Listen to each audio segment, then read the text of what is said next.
यह कहानी एक गरीब कुम्हार की बेटी मरियम की है, जो अपने हुनर के लिए पूरे गांव में मशहूर थी। वह बड़े ही खूबसूरत मिट्टी के बर्तन बनाया करती थी, लेकिन एक दिन उसकी मेहनत मिट्टी में मिल गई जब एक घुड़सवार नौजवान, जो किसी शहजादे की तरह सफेद लिबास में था, उसके सारे बर्तन तोड़कर चला गया। मरियम के लिए यह सदमे से कम नहीं था, मगर उसने हिम्मत नहीं हारी। उसने उस नौजवान से अपने नुकसान की भरपाई के लिए उसकी अंगूठी मांग ली। वह नौजवान पहले हंसा, मगर फिर उसने मरियम की आंखों में छलकते आंसुओं को देखा और अपनी कीमती अंगूठी उसे दे दी। मरियम के लिए वह अंगूठी किसी इनाम से कम नहीं थी, मगर जब वह घर पहुंची तो उसे एहसास हुआ कि वह अंगूठी कहीं गिर गई है। उसे लगा कि उसकी किस्मत ही खराब है, लेकिन रात में उसका छोटा भाई समीर उसके लिए वह अंगूठी लेकर आया, जिसे पाकर मरियम की खुशी का ठिकाना नहीं रहा। मरियम के घर की हालत अच्छी नहीं थी। उसके अब्बा मिट्टी के बर्तन बनाया करते थे, मगर बीमारी की वजह से अब यह काम नहीं कर सकते थे। ऐसे में घर चलाने की जिम्मेदारी मरियम पर आ गई। उसने बर्तन बनाने का हुनर सीख लिया और अपनी मेहनत से पूरे गांव में अपनी पहचान बना ली। एक दिन गांव के एक अमीर आदमी के बेटे जाहिद ने मरियम के हुनर को देखा और उसे यकीन दिलाया कि उसकी बनाई हुई चीजें शहर के मेले में खूब बिकेंगी। यह सुनकर मरियम के दिल में उम्मीद की एक किरण जगी। उसने नए जोश के साथ और भी अच्छे बर्तन बनाए, मगर तभी उसकी मुलाकात फिर से उसी घुड़सवार नौजवान से हुई। इस बार वह आया तो था मरियम का नुकसान भरने, मगर मरियम के मन में उसके लिए कई सवाल थे। वह नौजवान अब मरियम के आसपास नजर आने लगा था। पहले जहां उसने उसका नुकसान किया था, अब वह उसके हाथों में पैसे रखकर चला जाता। मरियम के दिल में सवाल उठने लगे। कौन था वह? क्यों बार बार उसके सामने आ जाता था? मरियम मेहनत करने में यकीन रखती थी। उस दिन मरियम ने अपने हाथों से बनाए बर्तनों को बेचने के लिए दूसरे गांव जाने का फैसला किया। वह सुबह ही निकल पड़ी और पूरा दिन गांव के चक्कर लगाती रही। एक एक घर जाकर वह लोगों से कहती, खाला ये बर्तन ले लो, चाचा ये गिलास देखो, मिट्टी का बना है, मैंने खुद अपने हाथों से तैयार किया है। लेकिन किसी ने भी उससे एक बर्तन तक नहीं खरीदा। उसकी मायूसी अब इंतहा को छू रही थी। शाम होते होते वह थक कर चूर हो गई थी और मायूसी से उसकी आंखें भर आईं। क्या फायदा इतनी मेहनत करने का? यह सोचकर उसकी आंखों में आंसू छलक आए। अब अंधेरा धीरे धीरे फैलने लगा था और उसे अकेले अपने गांव लौटने का डर भी सता रहा था। तभी अचानक घोड़े की टापों की आवाज उसके कानों में पड़ी। उसने जैसे ही पीछे मुड़कर देखा तो उसके पैरों तले से जमीन खिसक गई। वही अनजान नौजवान सफेद लिबास पहने, धूल उड़ाता हुआ घोड़े पर सवार उसकी तरफ बढ़ रहा था। मरियम के चेहरे पर डर के भाव आ गए। नौजवान घोड़े को उसकी तरफ बढ़ाकर रुका और बोला, आज तुम्हारे चेहरे पर बहुत मायूसी है। मरियम ने कोई जवाब नहीं दिया। वह उसकी बातों पर यकीन नहीं करना चाहती थी। लेकिन फिर वह कहने लगा, देखो यहां से थोड़ी दूर एक बस्ती है जहां लोग मिट्टी के बर्तन लेने के लिए तरस रहे हैं। अगर तुम वहां जाओगी तो तुम्हारे सारे बर्तन हाथों हाथ बिक जाएंगे। मरियम को उसकी बात पर शक हुआ। यह कौन है? क्यों मेरी इतनी मदद करना चाहता है? लेकिन हालात ने उसे सोचने का मौका नहीं दिया। नौजवान ने घोड़े से उतरकर उसकी तरफ हाथ बढ़ाया और कहा, आओ मैं तुम्हें वहां तक छोड़ देता हूं। मरियम के दिल में डर था, लेकिन वह यह भी जानती थी कि उसके पास और कोई चारा नहीं था। वह नौजवान के साथ पैदल ही चल पड़ी। रास्ते में हर कदम पर उसे डर लग रहा था, लेकिन उसके पास भरोसा करने के अलावा और कोई विकल्प नहीं था। कुछ देर बाद वे दोनों उस बस्ती में पहुंचे। वहां का नजारा देखकर मरियम हैरान रह गई। चारों तरफ सफेद लिबास पहने मर्द और काले कपड़ों में औरतें थीं। वे सब बहुत अजीब नजरों से उसे देख रहे थे। तभी वह नौजवान उन लोगों के पास गया और इशारे में कुछ कहा। फिर एक पल में सब औरतें मरियम के पास आ गईं और उसके बर्तन खरीदने लगीं। लेकिन इस बार उन्होंने न सिर्फ बर्तन खरीदे, बल्कि उसकी मेहनत की कीमत भी अच्छी दी। मरियम की खुशी का ठिकाना नहीं रहा। कुछ ही मिनटों में उसके सारे बर्तन बिक चुके थे। वह मुस्कुराते हुए उस नौजवान की तरफ देखने लगी, जो अब भी उसी की तरफ देख रहा था। उसकी नजरों में कुछ था जिसे देखकर मरियम का दिल तेजी से धड़कने लगा। अब रात के 9-10 बज चुके थे। मरियम को घर पहुंचने की चिंता होने लगी।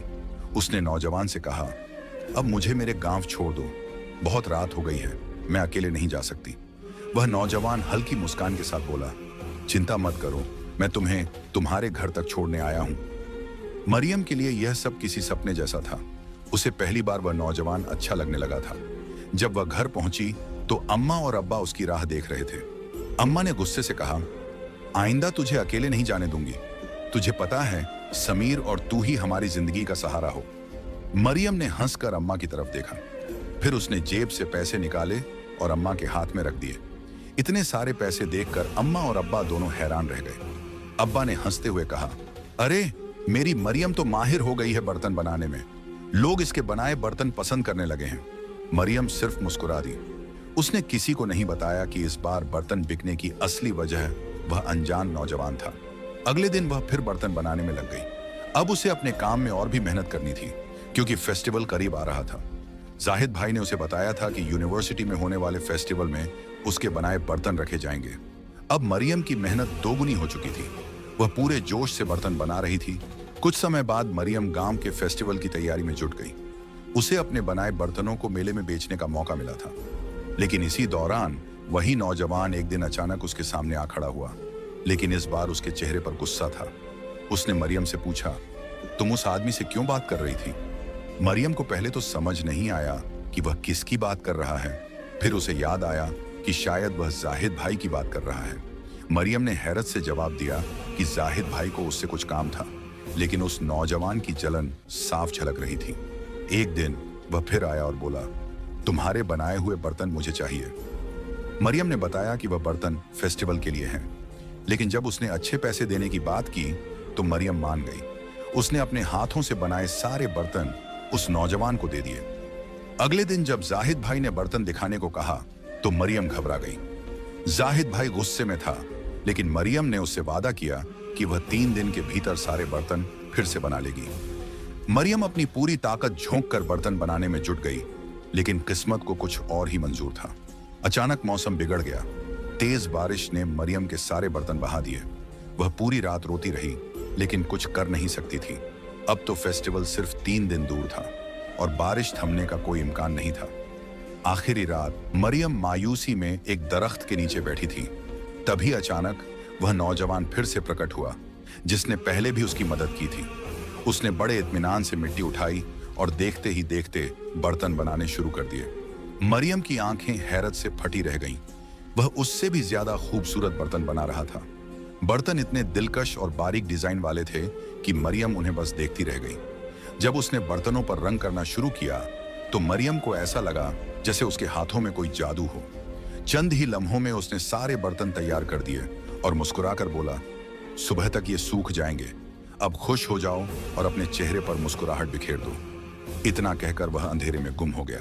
मरियम पूरी रात बेचैनी से करवटें बदलती रही। डर था कि कहीं बर्तन फिर से खराब ना हो जाएं। लेकिन सुबह जब वह बर्तनों के पास पहुंची तो वे बिल्कुल सूखे हुए थे और उनकी चमक पहले से भी ज्यादा थी। जाहिद भाई जब फेस्टिवल से लौटे तो उनके हाथ में एक मेडल था। उन्होंने खुशी खुशी बताया, तुम्हारे बर्तन बहुत पसंद किए गए। बड़े बड़े लोग आए थे और उन्होंने खूब तारीफ की। सारे बर्तन हाथों हाथ बिक गए।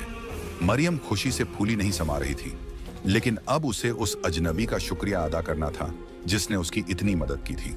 वह उसी जगह पहुंची जहां वह नौजवान अक्सर मिलता था, लेकिन वह वहां नहीं था। मरियम ने कई दिन इंतजार किया, लेकिन वह फिर नहीं आया। अब मरियम के बनाए बर्तन पूरे गांव में मशहूर हो गए थे।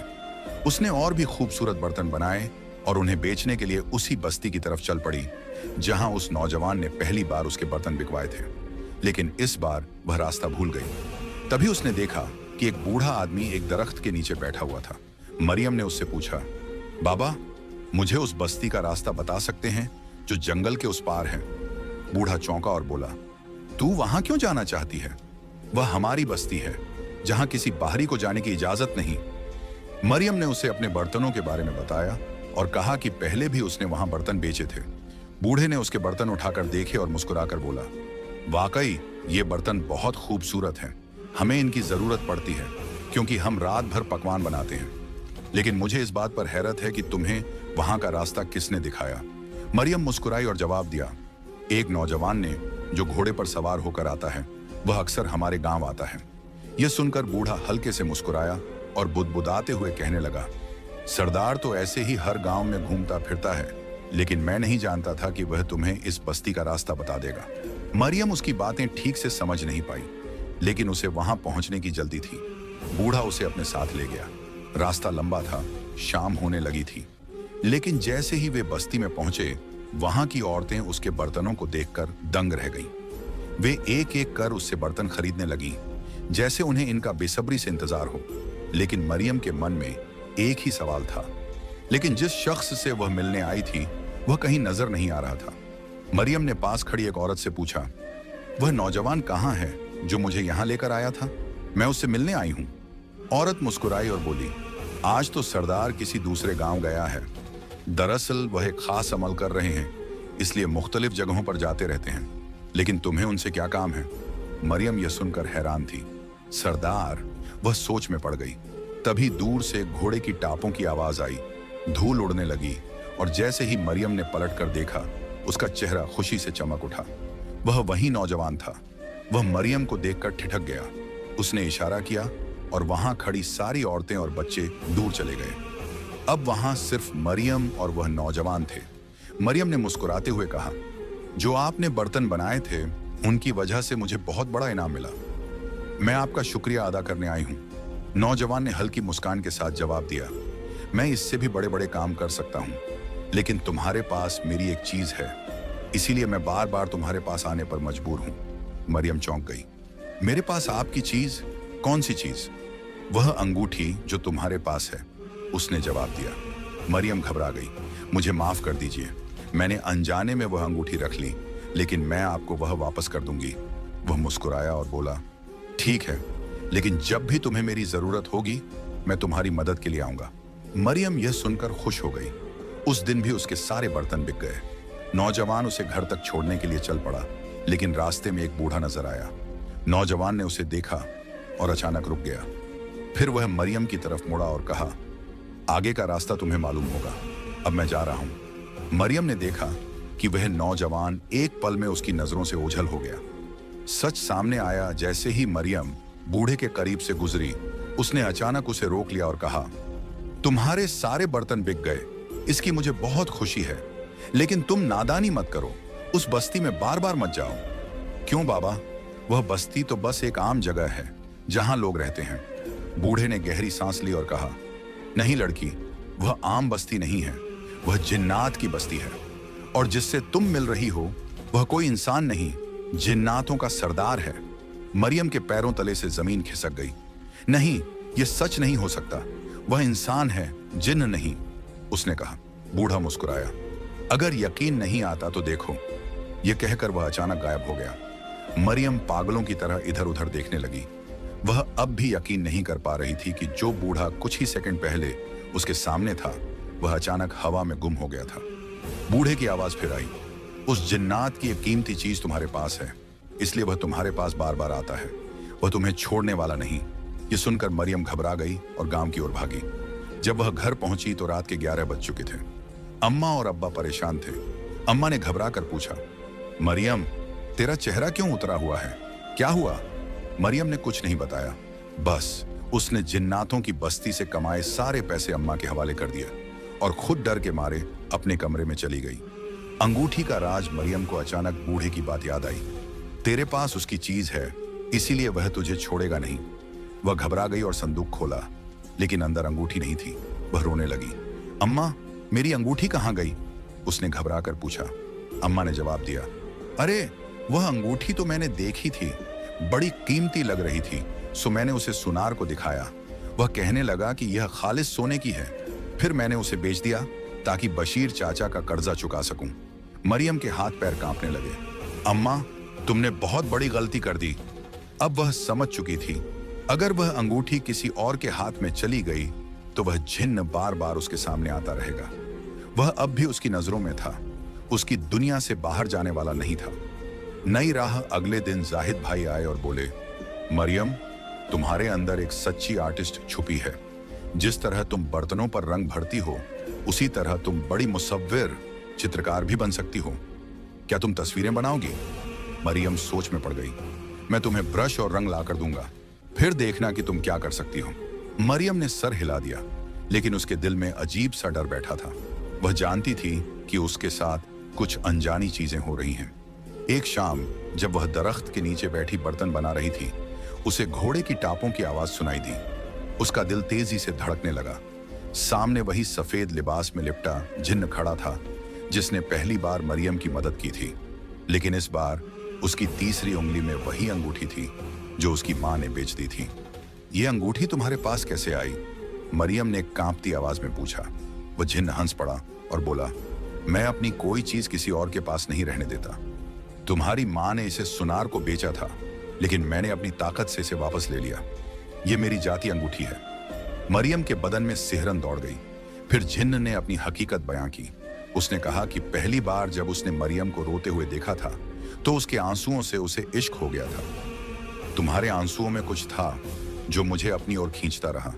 मैं इंसान नहीं, जिन्नात हूं, लेकिन तुम्हें नुकसान नहीं पहुंचाऊंगा। मरियम खामोशी से सुन रही थी। तभी जिन्न ने अचानक उसकी अधूरी बनाई हुई बर्तनों की मिट्टी को उठाया और एक ही झटके में खूबसूरत बर्तन बना दिए।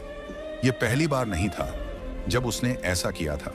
मरियम को याद आया कि पहले भी तूफानी रात में किसी ने उसकी मदद की थी और उसे बर्तनों के लिए इनाम भी मिला था, लेकिन वह इससे घबरा गई थी। मुझे पैसे नहीं चाहिए, बस तुम मेरे सामने मत आया करो, उसने मन ही मन सोचा, लेकिन जुबान से कुछ ना कह सकी। जिन्न मायूस होकर घोड़े पर सवार हुआ और दूर चला गया। मरियम बस उड़ती हुई धूल देखती रही। फिर एक दिन जाहिद भाई ने उसे रंग और कागज लाकर दिया। अब जो तुम्हारे जहन में हो उसे कागज पर उतारो, उन्होंने कहा। मरियम ने अपनी आंखें बंद की, लेकिन उसके जहन में कोई और तस्वीर नहीं, बल्कि उसी जिन्न की शख्सियत उभर रही थी। उसने पेंसिल उठाई और उसके चेहरे का खाका बनाने लगी। जब तस्वीर मुकम्मल हुई, जाहिद भाई हैरान रह गए। वाह, पहली ही पेंटिंग इतनी खूबसूरत! अगर तुम मेहनत करो तो बहुत नाम कमा सकती हो। लेकिन मरियम ने हिचकिचाते हुए कहा, लेकिन यह काम मेरा घर नहीं चला सकता। मुझे समीर के इलाज के लिए पैसे चाहिए।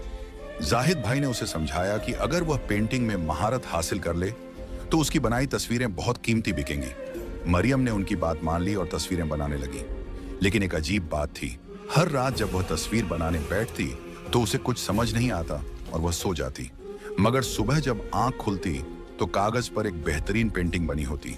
धीरे धीरे उसकी पेंटिंग मशहूर होने लगी और घर के हालात सुधरने लगे। पैसे आने लगे, समीर का इलाज हुआ और मरियम ने अपने घर की मरम्मत भी शुरू करवा दी। लेकिन अब उसे महसूस हुआ कि यह सब वह खुद नहीं कर रही थी, कोई और उसकी मदद कर रहा था। फिर एक रात जब वह रो रही थी, उसने अपने दिल से उस जिन्न को पुकारा। उसने अपनी बनाई हुई उसकी तस्वीर ली और उस दरख्त के नीचे पहुंची जहां हर बार वह जिन्न उसे मिला करता था। अचानक घोड़े की टापों की आवाज आई। जिन्न उसके सामने खड़ा था। हर रात मेरी पेंटिंग कौन बनाता है? मरियम ने झुकी हुई नजरों से पूछा। मैं अपनी ताकत से कुछ भी कर सकता हूं, जिन्न मुस्कुराया। अब तुम्हारे पास एक पहचान है, तुम्हारा एक मुकाम है, मैं हमेशा तुम्हारी मदद करता रहूंगा। मरियम की आंखें छलक पड़ी। तुमने मेरी जिंदगी बदल दी, मैं तुम्हारी बहुत शुक्रगुजार हूं, उसने कहा। फिर मरियम ने कांपते हाथों से उसे एक तोहफा दिया, उसकी बनाई हुई तस्वीर। जिन्न उसे देखकर बहुत खुश हुआ। मैं इसे अपने महल में सजाऊंगा और अपने जिन्नात दोस्तों को बताऊंगा कि यह तस्वीर एक इंसानी लड़की ने बनाई है। यह कहकर वह मुस्कुराया और अगले ही पल गायब हो गया।